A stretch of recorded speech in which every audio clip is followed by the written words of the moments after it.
It crossed A1A and then moved inland, and we think weakened within probably a mile or two of the beach off that way. And it's no longer, I don't think, carrying a tornado risk, but just in case we've got that. Chat saying anything on it? Yeah, I was looking at National Weather Service chat for Miami, Fort Lauderdale.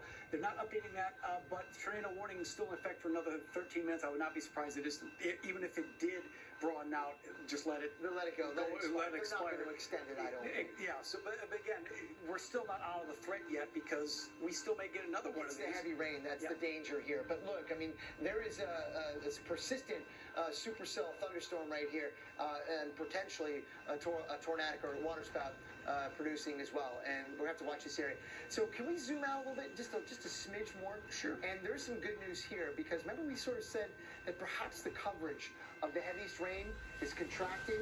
It seems like it's split a little bit here in the most recent bit, but it does seem that it's a little bit smaller now. Yeah, and this loop goes last 6 hours. Let me make it a little shorter. Let's do 3 hours here. And it does appear that at least the southern end of that is away. And I noticed earlier, too, we did have a flash flood warning that for southern parts of Broward County, that was allowed to expire at 9:30.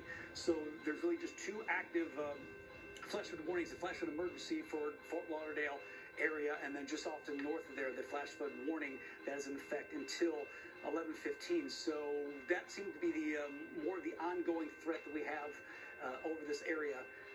Or at least the next hour 15 minutes, maybe an hour and a half. Oh my gosh. Okay, so can we go to my max real quick, 50? Guys, if you can show that. This is an animation going back from about 3 hours. And you can see, well, it is true that we're not seeing the heavy rain now so much north of Fort Lauderdale. There seems to be a pretty dramatic cutoff. That's good news there in northern parts of Broward County. But look, this guy right here is still hanging out. And this one, it's still raining hard near and just south of Fort Lauderdale. So those two small but mighty supercells, each carrying with it very heavy rain, perhaps in 1 to 2 inches per hour still. Yep. And each carrying with it the possibility of a waterspout and tornado. This is still an ongoing threat in multiple ways.